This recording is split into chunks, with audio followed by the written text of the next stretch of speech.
Happy Monday and welcome to the Bulwark podcast. I am Charlie Sykes, joined by my colleague Will Saletan. Happy Monday, Will. Thank you, Charlie, and it is a happy Monday. It has been so long. I feel like there's so much that has happened since we've done this podcast. Certainly a lot has happened since you and I did the podcast last Monday.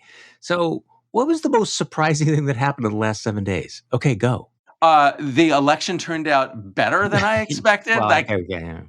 So look, Charlie, I am a weird person. I am an optimist, as you know. I'm a Pollyanna. I always think things will turn out better than they actually will. And this is the first election I can remember where I way underestimated how things would go. So I am discovering what it is like to be, I guess, like you, to be a pessimist and to be pleasantly surprised. I am just baffled by this universe we're living in which Democrats did much better in the election than I expected. So what was this election about? I mean, I'm making a short list of things that I think are pretty clear: a rejection of extremism, a rejection of election denialism. It was also about abortion. It was also about Donald Trump. Ultimately, voters were pissed off about inflation. They're concerned about a lot of things, crime. But when it came right down to it, they decided they were more scared of Republicans, weren't they? Yeah, I do not have a simple answer for you, except I think that there were some negative forces interacting here. And I think that there was like one layer that the Republican Party, that the Republican leadership understood, which was that voters were unhappy with the conditions of the economy, with the direction the country was going in, with some Biden policies. And so that was real. That actually happened. And then there was this other layer of, we don't like that stuff, but we don't like these crazy people on the right either. And we're not going to vote for them. Or enough people decided they weren't going to vote for them. And I think that second layer is what's baffling to the Republican Party as it's trying to sort out what happened in this election. But I think that accounts for the difference.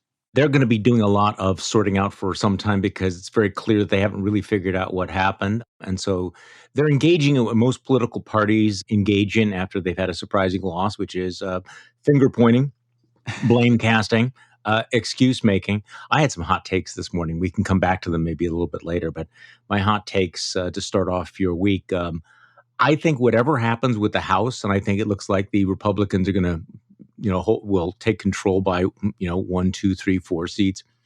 Whatever happens, last Tuesday destroyed Kevin McCarthy. I mean, it's just a matter of playing it out.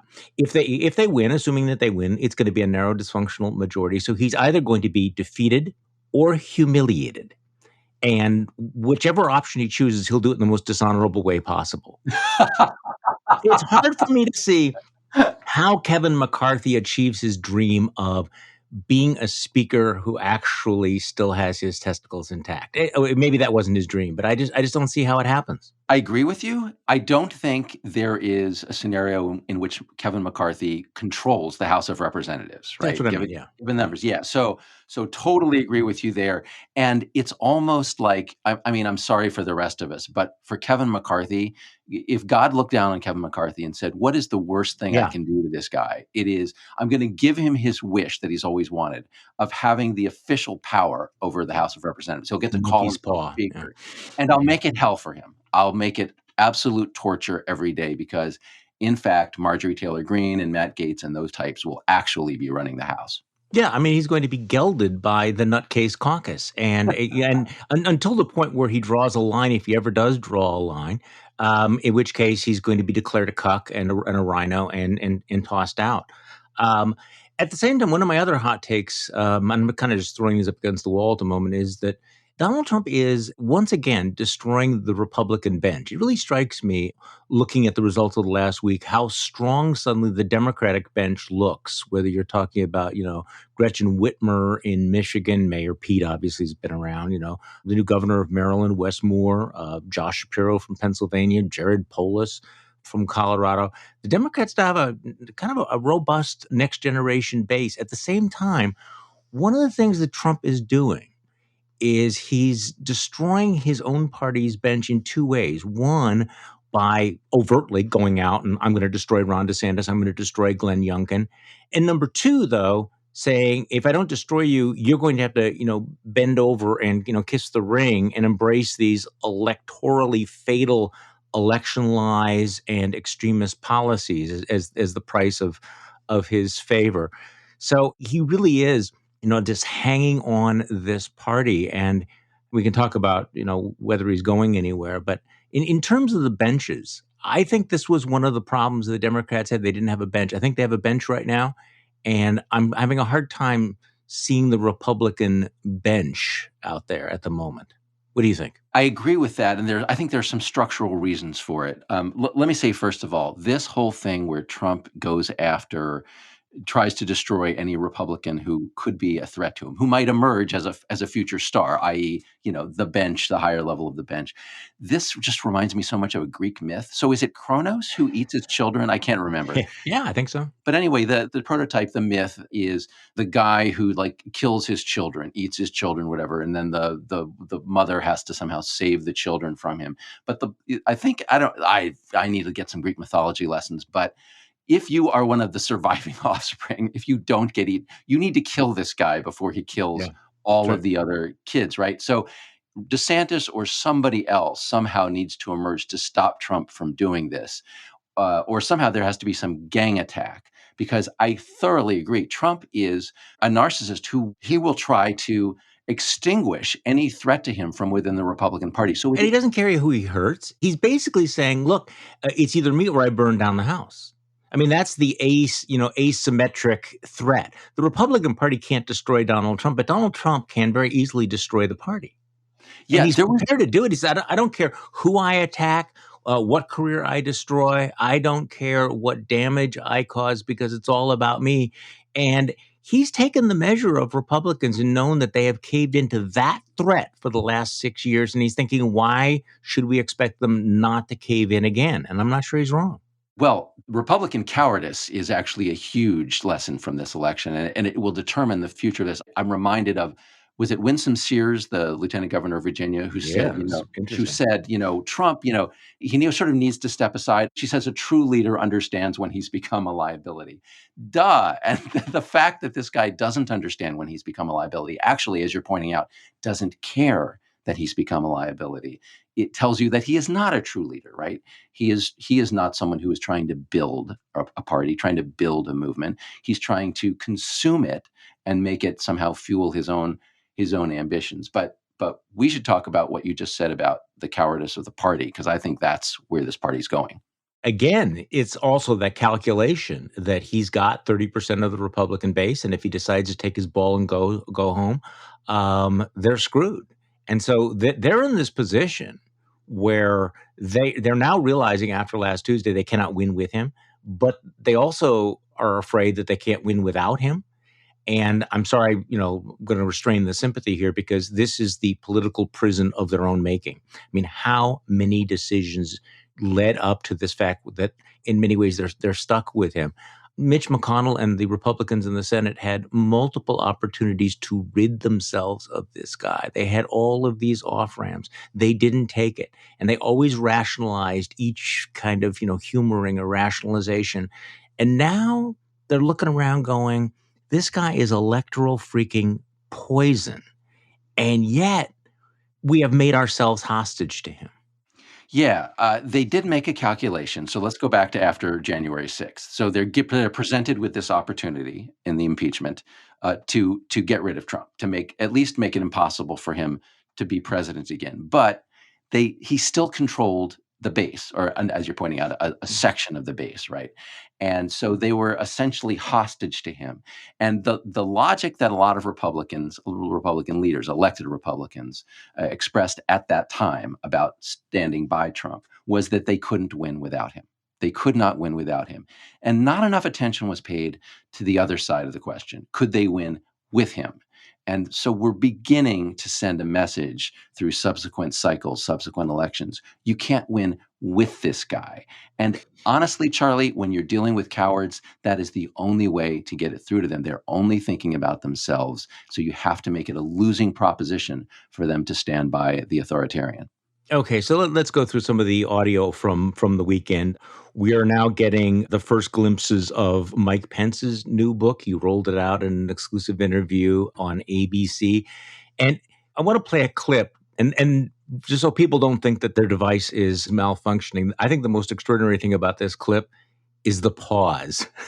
I think it goes on for 10 seconds after Mike Pence is asked a pretty good question by ABC's David Muir. Let's play it. In the middle of it all, you can see that the president has tweeted. 2:24 p.m., the president tweets, Mike Pence didn't have the courage to do what should have been done. And Pence just sits there. Pause. It angered me. But I turned to my daughter, who was standing nearby, and I said, it doesn't take courage to break the law. It takes courage to uphold the law. I mean, the president's words were reckless. It was clear he decided to be part of the problem. Okay, well, that's quite a moment with the former vice president just sits there and for 10 seconds says nothing. Where he's calculating, do I finally just say, yeah, I was angry about that? The guy, put my life at risk, my family's life at risk. Okay, he is saying these things. I wish he would have said it earlier. I wish he would have said it under oath to the January 6th committee. But Pence is like working through some stuff, isn't he? He is. I don't know what kind of therapy that you're supposed to go into when your boss tries to have you killed, but he's clearly been in it, and I'm glad he's working his way through it. I do think that in addition to the pause, there are two really salient things that he said there. One is he used the phrase "break the law," right? He says to he told his daughter, "It doesn't take courage to break the law." Is he just talking about the crowd there? Because the context was what Trump tweeted, right? He was not asked about the crowd. He was asked about Trump, and he talked about breaking the law. So let's just pencil that first as a hint that he understands that Trump broke the law. The other thing is he used the word decided. He said that Trump decided to be part of the problem. Now, the problem, as Muir is pointing out, is a physical violent assault on the Capitol of the United States. And if there's one thing that the January 6th committee established beyond any question, it is that during the attack, Trump was told what was going on, he was watching what was going on, and he refused to intervene. That is a deliberate decision. And when Pence uses the word decided, he is affirming that this was not Trump just not knowing what was going on, not Trump looking the other way. It was Trump making an affirmative decision to do something that, as Pence himself says, broke the law. Well, it's interesting, in the last week, watching the number of conservatives and Republicans who've been willing to distance themselves from Trump. Of course, we had the Murdoch newspapers, and we have, some of the folks on Fox News beginning to push back this sense of, yes, it's time to, turn the page. Look, none of this has anything to do with principle or conscience or revival of courage. It's just the way that an electoral defeat and the prospect of losing power can marvelously focus the mind, right, Will? So I guess the question is whether this makes a difference. Let's play a little bit more of the sound. This is outgoing Maryland Republican Governor Larry Hogan, who has been a pretty consistent Trump critic, talking about 3 strikes and you're out, that maybe this is the 186th opportunity for Republicans to break away from Donald Trump. Let's play that. I think it's basically the third election in a row that Donald Trump has cost us the race. And it's like, 3 strikes, you're out. Well, do you think that's true? Because we've heard that after 1 strike and 2 strikes, to keep your analogy going. Well, the definition of insanity is doing the same thing over and over again, expecting a different result. And Donald Trump he kept saying, we're going to be winning so much, we'll get tired of winning. I'm tired of losing. I mean, that's all he's done.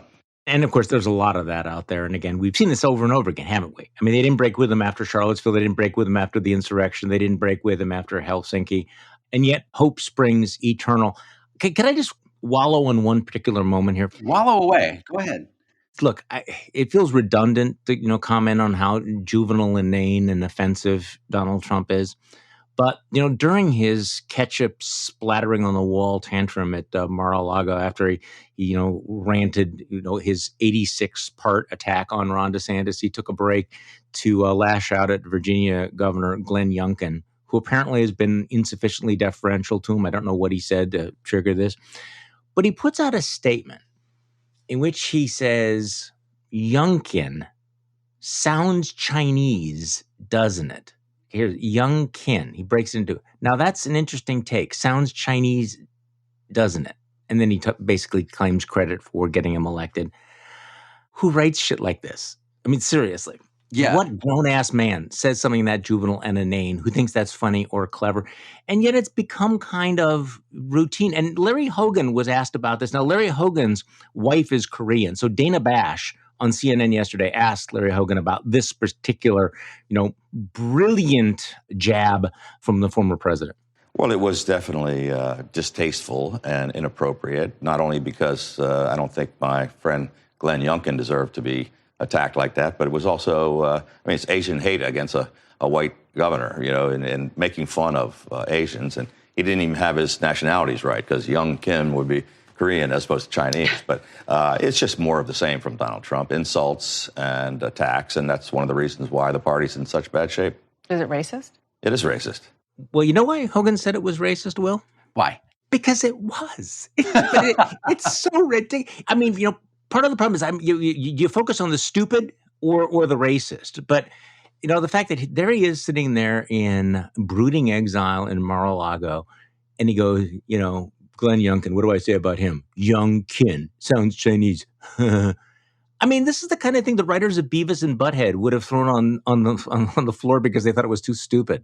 Yeah, obviously it's puerile. This is a juvenile thing that Trump does, but it's not just that, right? As you're pointing out, this is just outright racism. This is just outright bigotry. This isn't critical race theory. This isn't some debate about quotas and which way they cut and all that stuff. This is just using the ethnicity of people against them. Trump has done it to Mexican Americans. He did it to Gonzalo Curiel, a federal judge. He's gone after Muslims. He's gone after black people. He's gone after Obama with, he's really a Kenyan. And this is the second time in the last, 2 months that he's done it to Asian Americans, right? He did that. He went after Mitch McConnell's wife, Elaine Chao, who was Donald Trump's transportation secretary. Never mind that, calling her Coco Chow, a China-loving wife. So this is a total pattern with Donald Trump. And the fact that we hear crickets from the Republican elite, crickets from so-called Republican leaders about this overt racism tells you about the depth of their cowardice, the depth of their indifference, and the danger that the Republican Party poses to every minority in this country if they will not stand up for you when this man goes after you. Well, this is an interesting point. And I've commented on this a couple of times on television. I mean, I was really struck in the weeks running up to the election, the way in which Republicans had really internalized the idea, had really convinced themselves that nothing mattered, that there would be absolutely no consequences for any of this stuff. There would be no consequences for making a punchline about the attack on Nancy Pelosi's husband, no consequences for pushing big lies about elections or election denialism, no pushback against Coco Chow or Trump's anti-Semitic rants, because they figured the wind was at our back, we're going to win. So it doesn't matter. We will never be held accountable for all of this. And now there is this, you can see them looking at each other going, shit, that kind of extremist rhetoric came back and bit us. That kind of stuff, maybe suddenly they're understanding that maybe the rules of politics that they thought had been repealed are reasserting themselves, that gravity's a thing. You know what I mean? That this stuff, they will pay a price for this kind of stuff. Yeah, and the Paul Pelosi episode, which was 2 weeks ago? I can't even remember. Yeah. It's not that long ago. Also, that sort of drove home the unseriousness. I mean, I can't tell you how many people who I thought were reasonable people on the right were just joking about a hammer attack, that this is some secret gay lover thing, and I don't see any retractions, and they seem to just sort of brush this off. I think there's a sickness going around where some of these folks just can no longer tell the difference between something that is serious and something that is a joke. So Chris Christie, who I hold him significantly responsible for the rise of Donald Trump. I still have it seared in my mind when he was standing behind Donald Trump, when he was the first reasonably normal Republican to endorse him. So I have a hard time coming around. And the notion that Chris Christie can run for president seems more than a little fanciful. But he was on ABC yesterday talking about Trump and making the case for why perhaps it's time to move on. He said we were going to do so much winning that we would ask him to stop winning. Well, in 2018, we lost the House. In 2020, we lost the Senate. In 2021, we lost 2 Senate seats in Georgia that we should have won. And in 2022, we performed under historic norms for what was going on in this country and for being the party out of power. That's a lot of losing. And I think what Republicans came to grips with Tuesday night was we're tired of losing, and we're tired of Donald Trump dragging us to lose because of his personal vanity. Yeah, and this is the one thing that Donald Trump hates more than anything in the world, right, is to be called a loser. And can you imagine the meltdown if Kari Lake loses? That, by the way, is the thing that blew me away the most, because everybody had already anointed her as the MAGA queen and that she was running this fantastic campaign and, she was going to be Donald Trump's running mate. If she actually goes down in Arizona, and that's still a big if, that loser tag really starts to stick to MAGA. And in particular, it's just got to grind his gears that whatever you think of Ron DeSantis was a huge winner last week. I mean, he just ran up the score. So this contrast between Ron DeSantis, huge winner, and Donald Trump, huge loser, on the eve of his own presidential restoration announcement has got to burn. Yeah, and the loser thing is actually really, really important. And this is a distinction I want. You and I think, would agree, and a lot of folks would agree with us, that it's not like we shouldn't expect people to change. We shouldn't expect Donald Trump to change who he is. He is who he is. We shouldn't expect Kevin McCarthy to change who he is. He is who he is. But Kevin McCarthy is not a fanatic, right? Republican leadership, they're not fanatics. They're cowards. And that is important. That is actually a world-saving distinction, because a fanatic will do crazy stuff on his own. And there could be, future episodes of election denial driven by fanaticism. I think Kari Lake might be a fanatic. But the cowards who run the Republican Party, the National Republican Party, are doing what they're doing. They have moved over to Donald Trump's insanity. They have echoed his lies. They have gone along with his authoritarianism, not because they are crazy, but because they're cowards and they're cynics. So if you can show them through elections that Donald Trump is a loser and that he hurts them, their cowardice and their cynicism will turn the other way. They will turn against him, because all they care about is their party, their self-preservation, their power.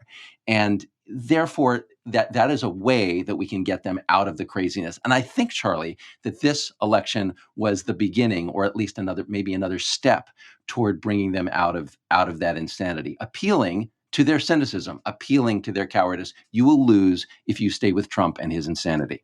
I think that's the only way that they will change course, is to appeal to their lust for power and their cynicism. Okay, so anytime there is something like this, you go through the various stages of grieving, including denialism and forming circular firing squads and a variety of other cliches that I could use here.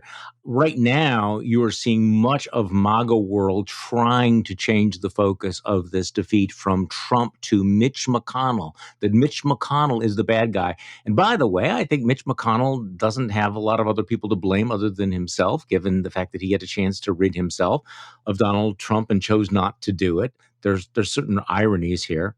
I mean, I don't want to get too deep into this, but in terms of who's the most valuable player of the midterm elections, I'd nominate Samuel Alito. And so Mitch McConnell's great legacy of flipping the U.S. Supreme Court is also the reason why he may never be majority leader. So that's ironic. But here's Donald Trump's immigration homunculus, Stephen Miller, on one of the shows, blaming all of this on Mitch McConnell. If only Mitch McConnell had sent more money to the deplorable Blake Masters in Arizona as opposed to Lisa Murkowski in Alaska. Let's play that.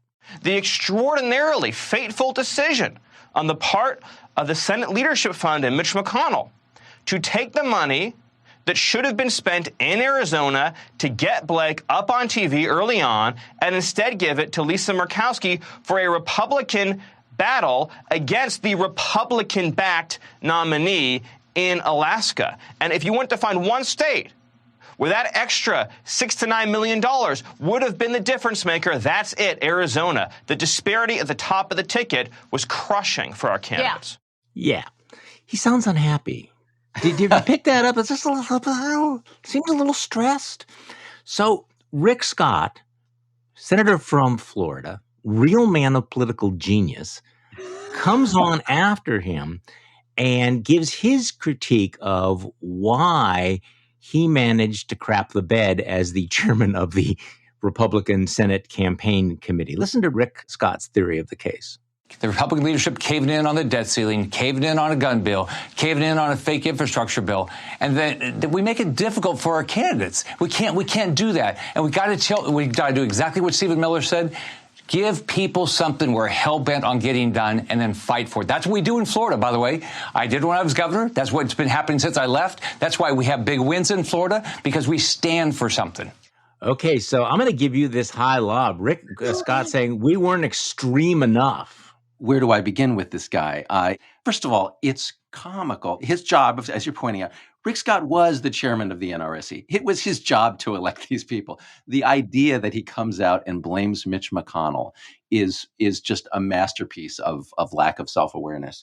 But in addition to this, it's kind of a clever thing they've come up with where they nominated terrible candidates. That's why they lost. You lose Senate races. House races, you can sort of go with sort of a national flow. People are unhappy with the Democrats. You can get a lot of your people elected anyway. In a Senate race, people actually look.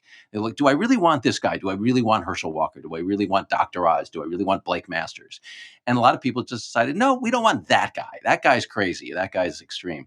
And so Mitch McConnell was the guy who had to say, this candidate is losing because he's too extreme, so we're going to move the money somewhere where we can actually win. And then it's genius, of course, for Stephen Miller to come along later and say, the fact that you moved the money is the reason why this guy lost. No, Blake Masters lost on his own because he was nuts, because he was an election denier, et cetera. So, yeah, it's ridiculous. And Charlie, we could go into this. There are 100 reasons. There are 100 reasons why Rick Scott is completely wrong in his new jihad against Mitch McConnell. Okay, we won't go through all 100 of them, okay? So because that would take some time.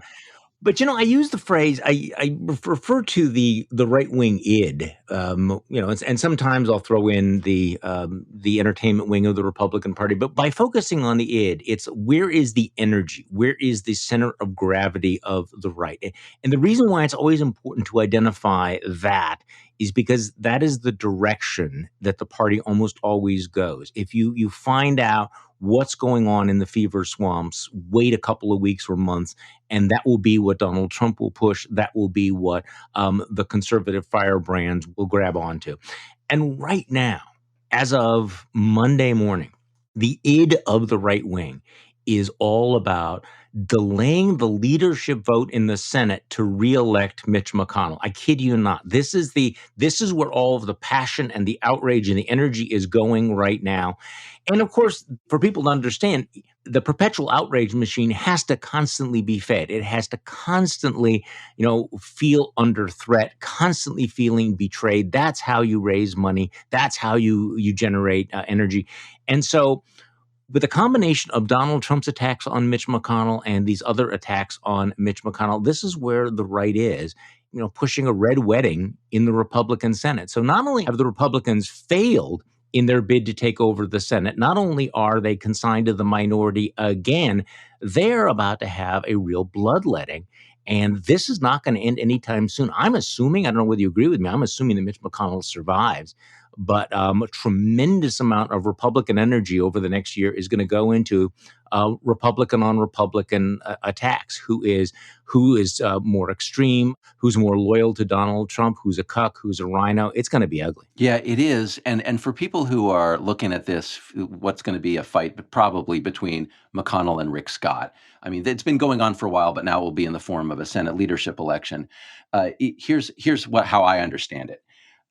Basically, Mitch McConnell is right and Rick Scott is wrong. Rick Scott's diagnosis of the election, setting aside the fact that he screwed up as chairman of the NRSC, is he's claiming that Republicans needed more of an affirmative plan. Mitch McConnell played a cynical game. He said, look, we're the out party. We're just not going to talk about what we would do. Let voters express their unhappiness with Biden and the Democrats, get our people elected, and then we'll go to work. But don't give them a target to shoot at. Don't give the other side a target. Rick Scott's idea was, no, let's give them a target. Rick Scott put out a plan, and part of his plan was we're going to sunset Social Security and Medicare. We're going to make the Congress vote on it all the time, and which Democrats proceeded to attack. Rick Scott, during the election, provided a target for Democrats. So he was wrong about that. And now, in his post-election diagnosis, Rick Scott is saying, as you're pointing out, we should be hell-bent on, just declare a bunch of stuff we're going to do. And, what does the base want? We're going to fight them on the debt ceiling. We're going to fight them everywhere. And Rick Scott's thinking here is representative of this disease in the Republican Party. They don't pay attention to the negative side of the ledger. They don't pay attention to who they're alienating. They're only talking about who they're motivating on the right. But what happened in the election was Republicans had alienated a lot of people in the middle. Mitch McConnell understands this. It's why if Republicans are saying they'll keep McConnell as the majority leader, but Rick Scott is determined to sort of go down fighting over it. Yeah, and again, it's going to be ugly and divided, and yet waiting in the wings, of course, is the former president. I think that there was some vague hope for about 5 minutes that Donald Trump would not actually announce his candidacy tomorrow, that he might wait until after the runoffs in Georgia. There seems to be, well, what do you think? I mean, does Trump go ahead and announce tomorrow? Well, Trump will do, of course, what is good for Trump. I think that Trump will wait a little bit. I think Trump will wait as late as he can, and he will go right before he thinks somebody else might be about to announce. So you don't think he's going to announce tomorrow night? I don't think so. I think it's a bad environment for him to do it, but we'll see. Tim O'Brien, who knows Trump as well as anybody, agrees with you. He doesn't think he's going to go ahead with it. I am inclined to think that he will, because right now he desperately needs to change the narrative. That's number one. He desperately needs to reassert his dominance of the Republican Party. And at this point, not announcing tomorrow night looks like weakness. So he is going to lean into all of this. He's going to lean into this because he knows that every day that he doesn't, the chances are that he's going to be tagged with loser. And we know the extent, the lengths to which this man is prepared to go not to be considered a loser. So I think he's going to do it. I think he's going to jump in. And I think it's going to be a mess. It's going to be a mess for all of the Republicans, because right now we're in one of those strange windows where Republicans want to move on with them. I don't know how long that's going to last, but you're right about the environment. I mean, objectively speaking, this is a terrible time for him to jump in. And yet he needs to join this chorus that says, you see, I wasn't on the ballot and you lost. You need me to be on the ballot. And it's these other rhino cucks, the establishment, and we need to replace them. So I think what he's going to do is he's going to try to, reproduce that 2015, 2016. I'm the insurgent. I'm the outsider. I'm the guy who's going to burn it all down, and hope to be able to capture that again, and hope that the same people who caved last time will cave again this time. I think he's in tomorrow. You make a good argument. Any theory based on Trump's ego is a good theory. And the idea that he already said he would do it, and if he waits, it looks bad, that's a good point. However, from Trump's point of view, it's not crucial that he announced that he is running for president. What's crucial, if you understand Trump, is that he belittle, attack, tear down any potential rivals. So I think that when Trump goes after DeSantis, goes after Youngkin and these other folks, that is, in effect, the Trump campaign. Trump is determined to. So, I mean, what you have to understand about Trump is he's not interested in building anything, and he doesn't actually have to win the general election, although that's the goal. What he really needs to do is to control the people around him, to control a political party or a faction. So if he can maintain his dominance of the Republican Party, and he can perhaps do so just by tearing down, belittling DeSantis and the others, that's what he will do, rather than particularly announce a presidential campaign. But Charlie, as we're discussing from the results of the election, Ron DeSantis has a better case than Donald Trump.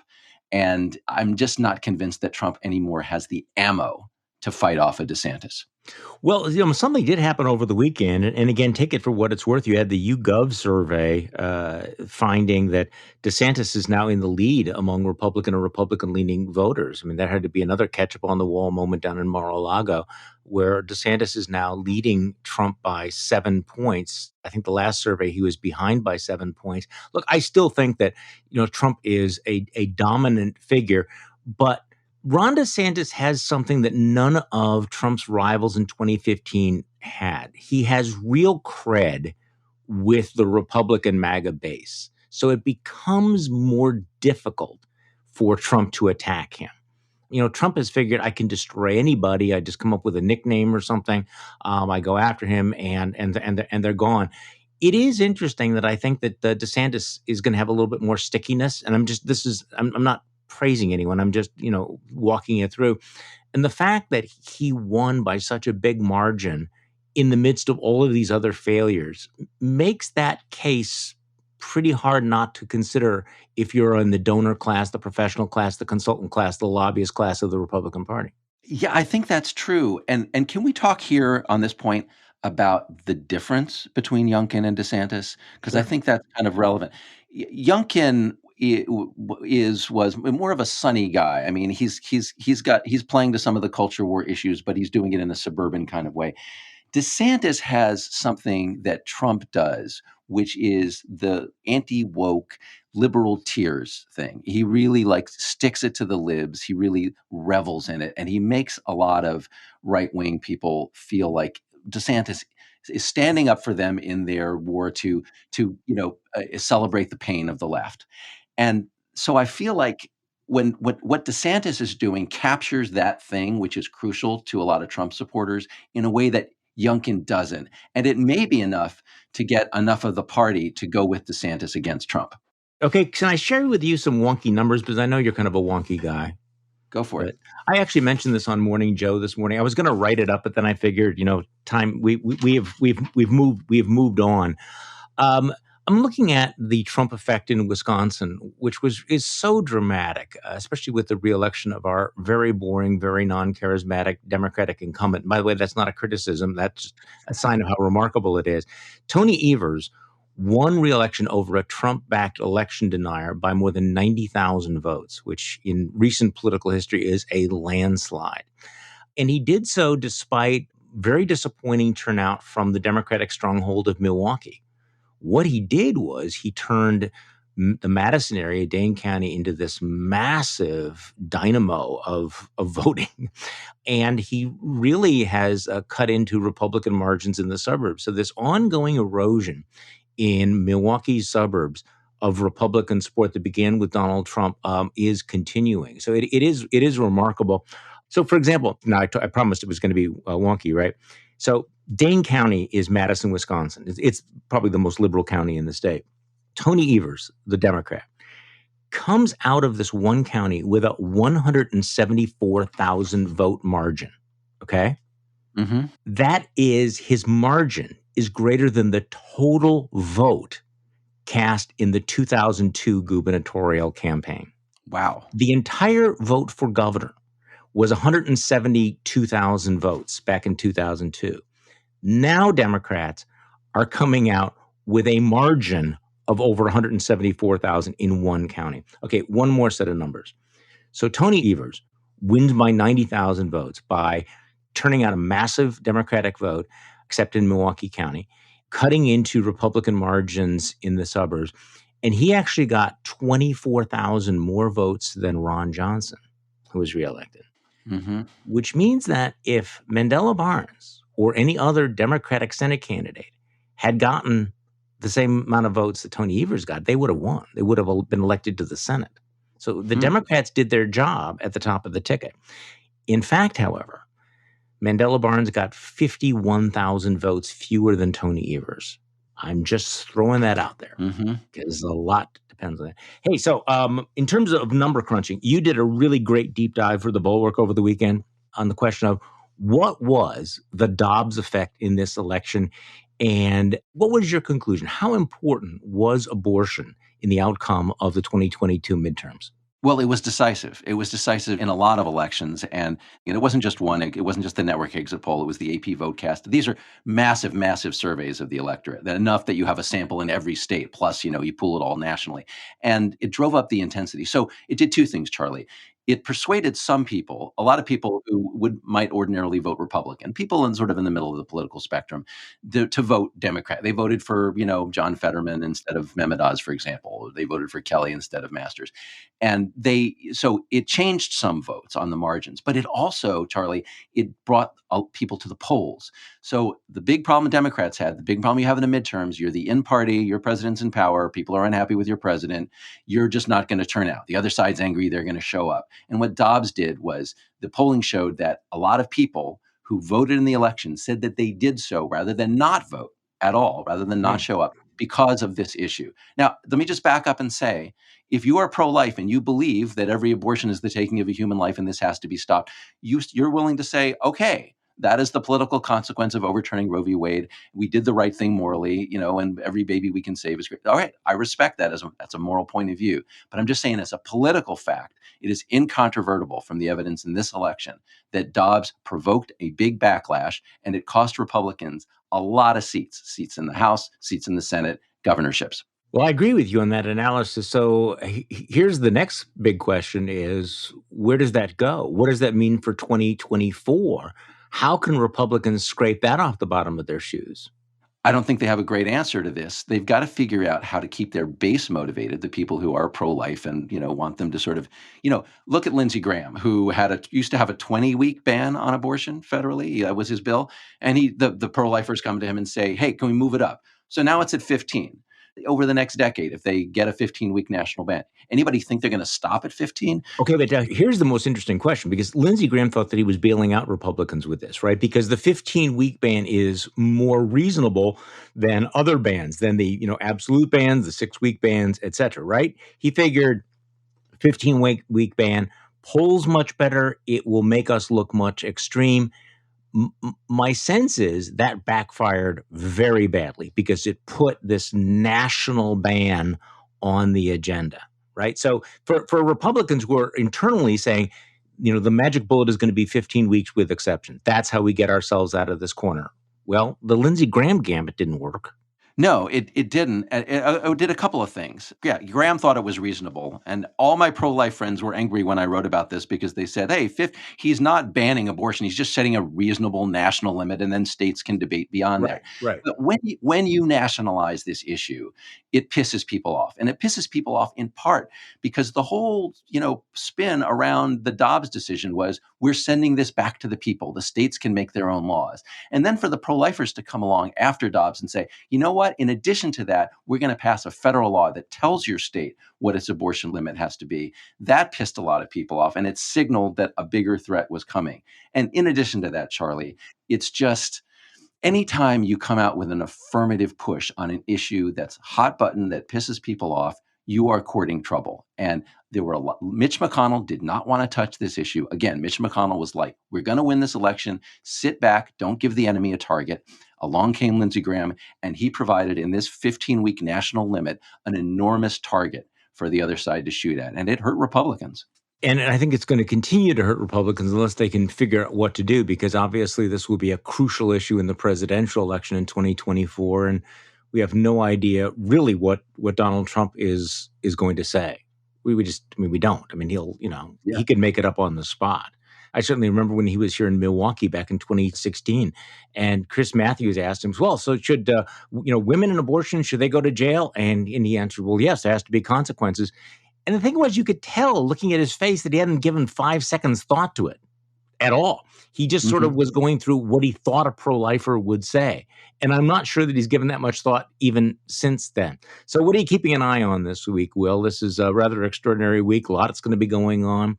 We have a summit in Asia, President Biden talking to President Xi. We haven't, apparently the Cold War has not been called off.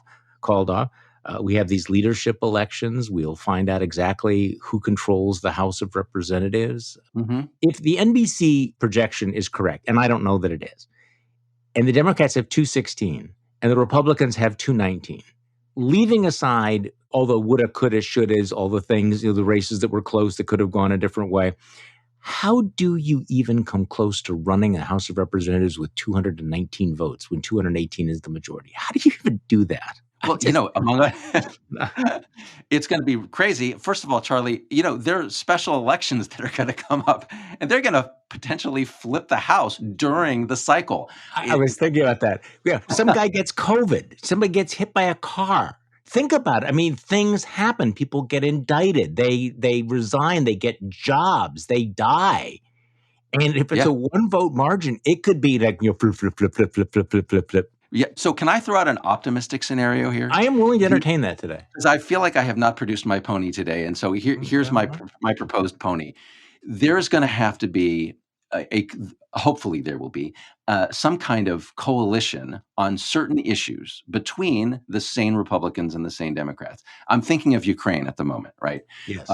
So there's clearly a 200. If Republicans have 219 or 220 seats in the House, there is a hardcore pro-Russia, anti-Ukraine, anti-NATO sub caucus on the Republican side that in effect could throw the House, and they'll have power over McCarthy. I think McCarthy is a coward, but he is not crazy on Ukraine, and it is possible that a coalition of Republicans who are serious about standing up to Putin and Democrats who are obviously more serious about standing up to Putin can put together a majority. It is not obviously a partisan majority, and it's very tricky to see how this works, but it's going to be very important over the next year for those two factions to work together. They are a majority of the House, but they're not in the same party. That's going to be really difficult. Well, especially if McCarthy keeps the Hastert rule. And the Hastert rule basically is that nothing comes up for a vote unless a majority of the Republican caucus favors it. So it means that you can have really strong minority leadership. You have basically, 1/4 of the House having a veto power over the entire House. I think that would be unwise of him to do, but I don't know that he has any choice. I mean, look, if you have one or two majority, then think about it. Paul Gosar, Lauren Boebert, and Marjorie Taylor Greene, assuming Lauren Boebert actually survives, they walk into his office and they say, you have to do X, Y, and Z, and he has to do X, Y, and Z, doesn't he? I agree with you. I think what you just said about the Hastert rule is exactly on point. We cannot. They will not be able to govern this way. If they try, it will be a disaster. And the only issues they'll be able to focus on are basically messaging issues, sticking it to the libs. Any kind of government will be impossible. So, in order to get anything done, the Republicans will have to work with some Democrats. Now, there's no guarantee they go down that road. Maybe they say we're not going to get anything done. But if they're going to get anything done, this is the way they're going to have to do it. I guess I'll take that. I mean, I will take that scenario, that possibility. I think that is a hopeful way to look at the results of this election. Okay, I think we should stop on that hopeful note. I actually agree with you. I think that the fate of Ukraine was one of the key issues in this campaign. I don't know how many people voted on it. It was certainly top of my mind what it would mean to the future of Ukraine and of democracy if the Republicans took control of Congress. And I think that as Kathy Young wrote in the Bulwark, I think the prospects of a cutoff have been, substantially reduced as a result of that. So next week we'll talk about the United States Senate, what it means for Democrats to control the Senate, whether or not having 51 votes is a really, really big deal, 51 votes as opposed to 50 votes in the Georgia runoff. But we'll save that for next week. Okay, Will? All right, Charlie. See you then. The Bulwark podcast is produced by Katie Cooper with audio production by Jonathan Siri. I'm Charlie Sykes. Thank you for listening to today's Bulwark podcast, and we'll be back tomorrow. We'll do this all over again.